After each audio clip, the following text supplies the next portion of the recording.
Vice Chairman, sir. So this issue of immense importance we have been discussing for several hours since today morning, and also discussing it at a very important moment when a very serious effort is being made to give peace a chance in Kashmir. One thing which is very clear, and I must say with a sense of pride as a member of this House,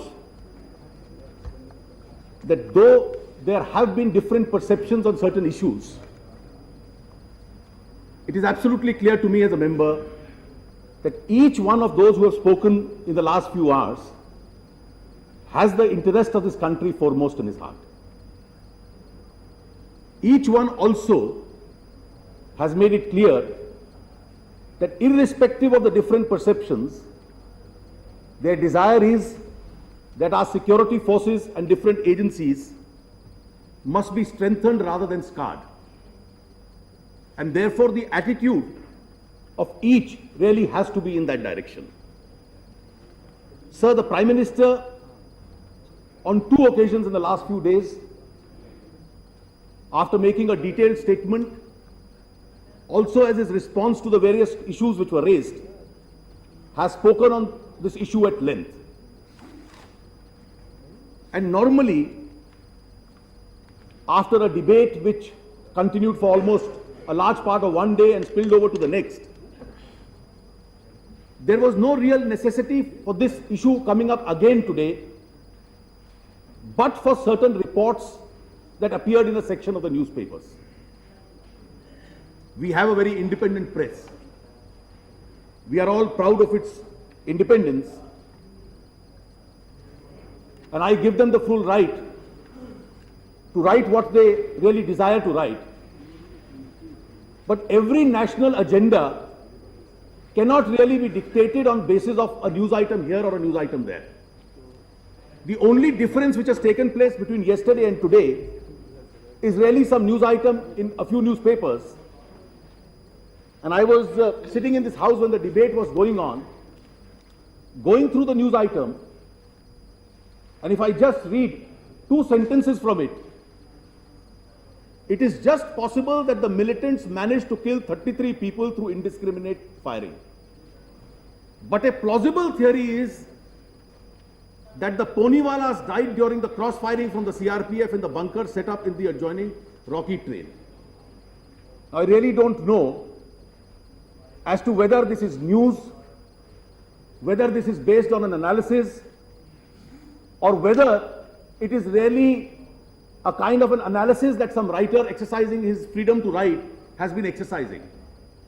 But then we must also remember, as the senior member from the Congress party has very rightly said, Shri Arjun Singh Ji, that we must not play with fundamentals. When he says that we must not play with fundamentals, we must also keep in mind that there are several occasions, very challenging ones in the life of a nation, where we may have to rise above partisan attitudes. We will have to think in terms of institutions.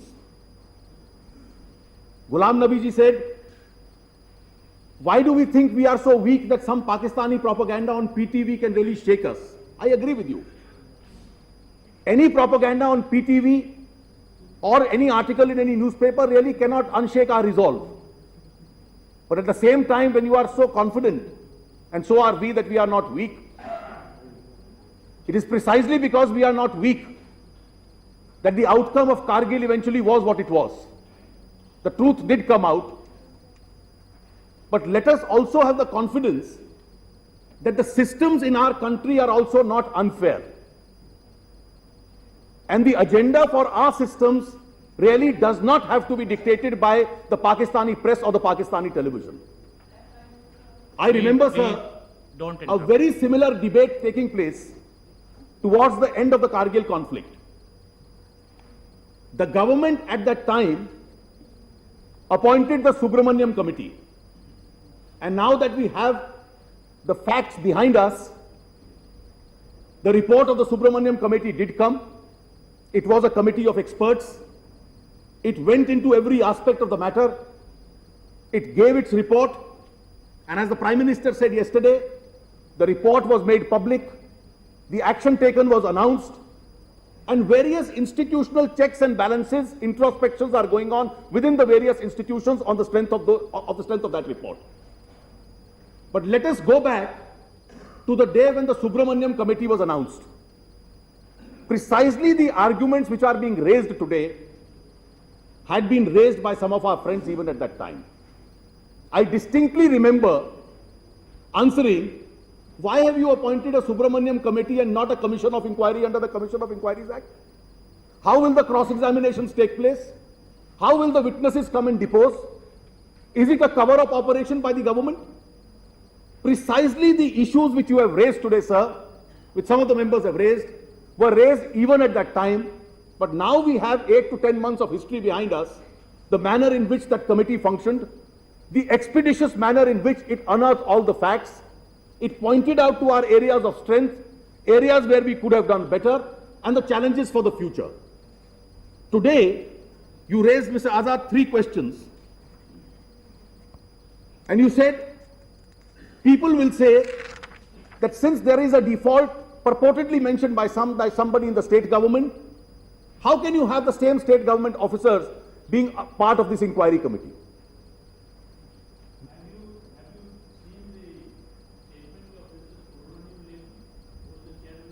Yes, indeed I have. Yes, indeed I have. But that statement adds to the fairness of our process that we appointed a chairman who during the committee and after the committee has full freedom to give his views.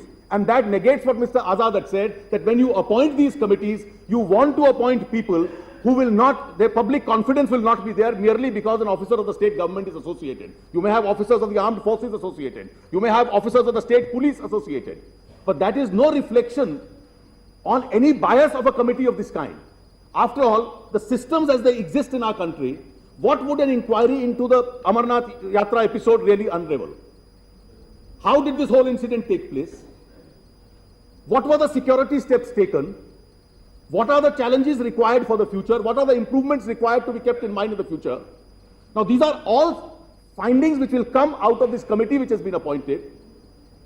The government and various institutions, departments will have an opportunity to go through them.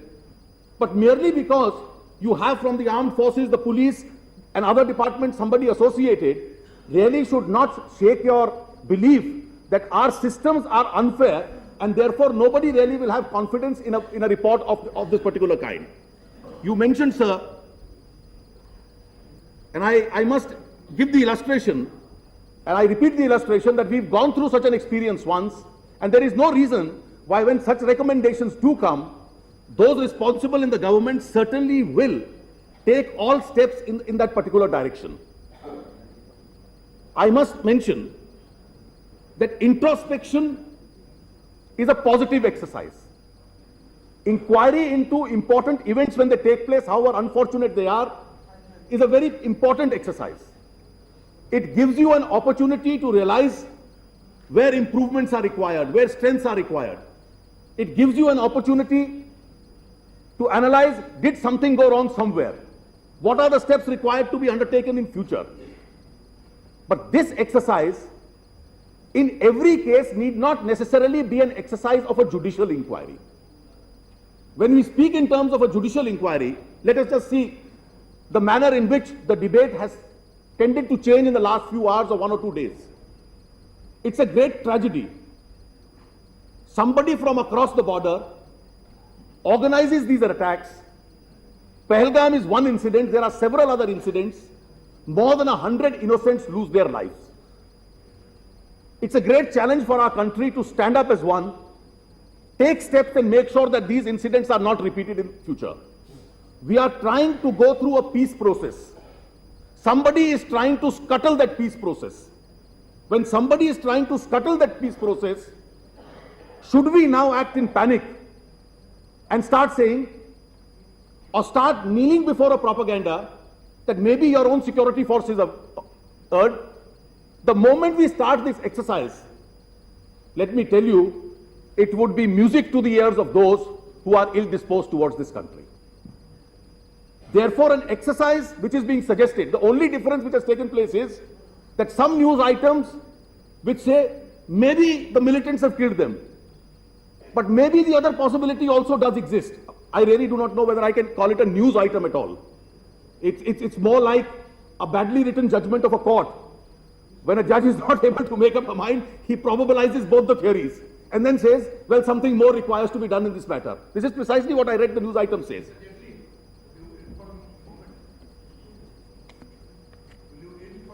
Please. Do you consider what the defense minister spoke on camera also in the category of this kind of report? Well, I certainly did hear the defense minister on camera, and I have also read his statement today. The defense minister has said nothing of the kind either on camera, and which he has also categorically denied. And therefore, to merely say that the defense minister had something, if he has said something on camera, certainly the camera tapes would be available on any private channel also. Mr. Vice Chairman, sir, we've been going through a debate. Some legal issues also came up, whether it is within the jurisdiction of the centre or the state government. Such issues certainly do arise. Many honourable members, Mr. Sibal yesterday spoke, Mr. R.K. Anand, Mr. Fali Nariman, Dr. Singhvi, all very eminent and senior lawyers have given their views on the subject. But the issue is not one of legalisms. The issue is one of far more significant repercussions. We want to know what are the steps we can take to prevent such recurrence in future. What are the safeguards for the Amarnath Yatra in future? Have we at any stage gone wrong in the recent past? Is there anybody who has not performed his responsibility? What were the steps? And the country must know the steps which had already been taken, the positive steps, even in the past. Speed is the essence of such inquiries. Now, if speed is the essence of such inquiries, it is but obvious that an inquiry of the kind which has already been ordered is an inquiry which can be of an expeditious disposal. It's an inquiry which can come out with its findings and observations quite expeditiously. And I must also in this regard, in light of this attempt at least being made to change the focus, the attempted change of focus is not that there is a terrorism sponsored by our neighbor, people cross the border, training takes place, innocents are killed. What are the methods we must deploy to save them? Before a judicial inquiry, obviously there is a focus, and that is what the news item itself says. And I say this with a sense of regret. Because a possibility exists that CRPF may have been involved, therefore have a judicial inquiry. That's the whole rationale of the story. It says so in so many words.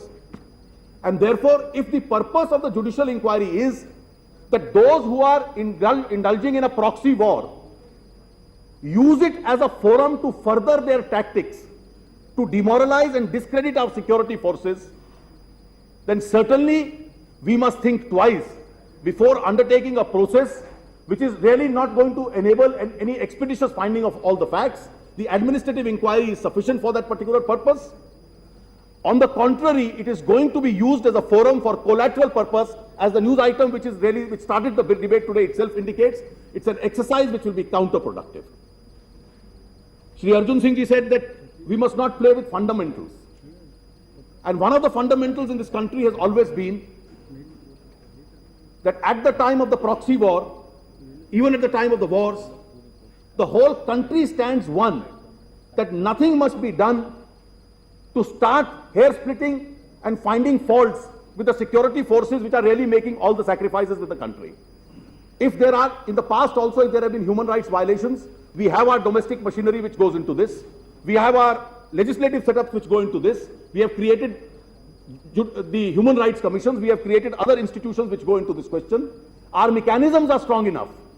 But merely because some of us at some stage have felt that a judicial inquiry is the demand of the day, well, we may have felt that, but I am sure that when you say that you are a party with 115 years of legacy, you indeed are, then political statesmanship today really requires that we do not stand by issues which we picked up and then realize that these could be counterproductive. Even now it is not too late. Seeing the overall debate and seeing that a larger cross-section of this House certainly wants to know the facts but does not favor a judicial inquiry, I'm sure my friends on the other side would also yield to this larger opinion in this House, which is reflective of a larger opinion in this country, and not persist with a demand which really will lead us to nowhere. Thank you, sir. Shri Kapil Sibal. Shri Kapil Sibal. I didn't want to interrupt you a second time, but the fundamentals which you referred to in my name are not the fundamentals which you have interpreted. Sir, I may specify when I refer to fundamentals, I didn't want to I will elaborate. Not. I don't think I that we will need to carry explain to this. you I have been later. called May upon. I, Let since me- you have raised it, may I let just, me- let Mr. me- Chairman, let may I me just explain? finish my debate. This was, the fundamentals I had in mind was very clear. I am a very new member, No, as what I against had in Shri mind is Arjun Singh ji. something else. The fundamentals I had in mind was, in issues of moment for a country when we face a situation of this kind, we at least try to keep partisan attitudes and partisan issues away. And I say this with a sense of regret by saying that the country is getting divided and so on. It was not a service we were doing to anybody. Shri Kapil Sibal.